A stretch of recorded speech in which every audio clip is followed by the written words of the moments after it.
Hey, what's up, guys? So today what I want to talk about is some basics with how much you can fit in the back of a box truck. So in terms of how many pallets you can fit, you may be wondering like how many I can fit in the back of a box truck. It does seem to be a lot smaller than a semi truck, but inside of a box truck you can fit a total of 12 pallets in the back of your truck. And you also might ask yourself, how much weight can I scale on my truck? So with the Class C license or a basic driver's license, you can scale a total of 26,000 pounds gross vehicle weight. So that means 26,000 pounds, which is including the weight of your vehicle as well as the weight of your freight. So typically it's about 10,000 pounds in freight that you can carry included with your trucks. But there is one thing to consider, and I'm going to talk about that right now. So one very important thing to note though, even though your truck can scale 10,000 pounds, it might not always be able to carry 10,000 pounds. So you might ask yourself, what are the circumstances that I cannot put 10,000 pounds of weight in the back of my truck? And the way you find this out is what you have to do when you get your truck. Like the very first thing you should do, and besides of course getting it inspected to make sure it's safe to drive, you should immediately go to a scale and weigh the empty weight of your truck, included with all equipment, let's say including your pallet jack, straps, and anything you may carry inside of the truck.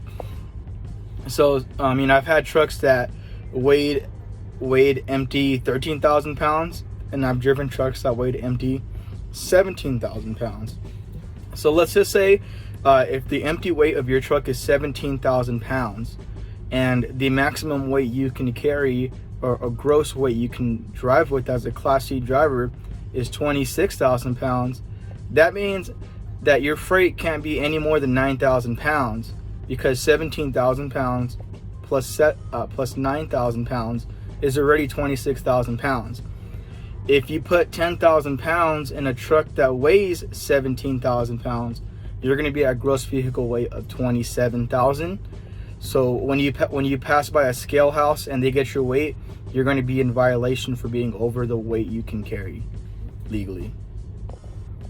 You also might ask yourself why this information is important to know. So you can carry 12 standard pallets and a maximum of 10,000 pounds as long as your vehicle weighs below 16,000. This is important because you want to know how to put together your loads that you're looking for. So a lot of times what brokers will do is they will post a load and you'll see a weight on the load that's really, really low. Like the weight might be 2,000 or 3,000 pounds for the load. You can pretty much assume that that's going to be a partial load. And of course, so you always want to check and ask. You might want to ask the broker what are the dimensions, like with the length, width, and height of the load. Or you may also want to ask the broker how many pallets and are they standard pallets that you're picking up. So this is important. So let's say you find a load that's for 3,000 pounds, but it's listed at 26 feet of space, which these brokers always do. So you want to ask. And what you may find out is that the load is only 4 pallets in terms of space, but the broker has it listed as 26 feet. I mean, a lot of times these brokers are just trying to post up all their loads in the morning, and they're posting that so they know that it's going to fit in a straight box truck. But always ask, because if you find out that the load's only 4 pallets and 3,000 pounds is the weight, and you can still put another 7,000 pounds in the truck, and if you're only using 4 pallets, you still have 8 more pallets you can fit in that truck. So it's important to know this because you can plan your route depending on how much extra space you have in the truck. So if I find a load for 4 pallets and its weight is 3,000 pounds, I can find another load that's 8 pallets, 7,000 pounds, and do 2 loads going the same way. And you do have a bit of an advantage in a box truck too. So a lot of people say, well, like, I mean, it is true, there's a lot of loads for the 53-foot trucks, but there are some major advantages that I've seen for box trucks.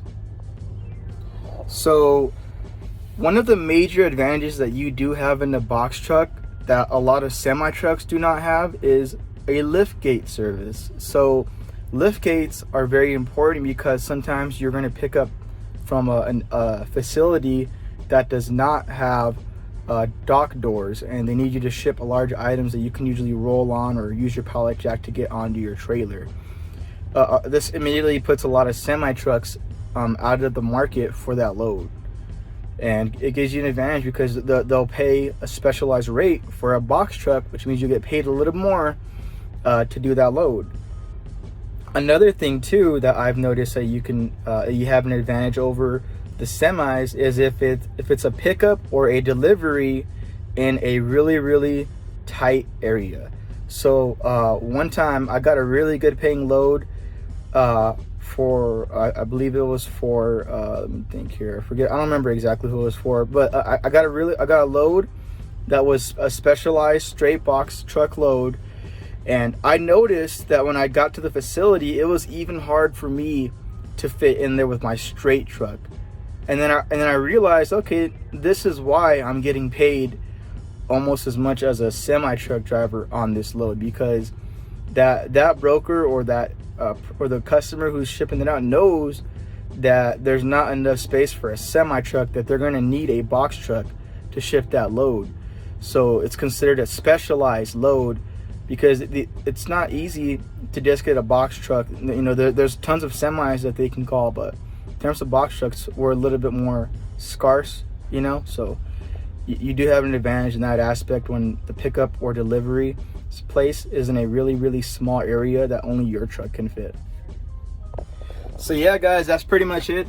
You can fit a total of 12 pallets in the back of your truck, and a total weight of 10,000 pounds as long as your truck weighs empty below 16,000 pounds.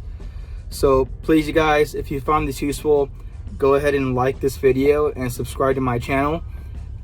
Please, if you have any questions or any comments on this, go ahead and leave a comment for me down below.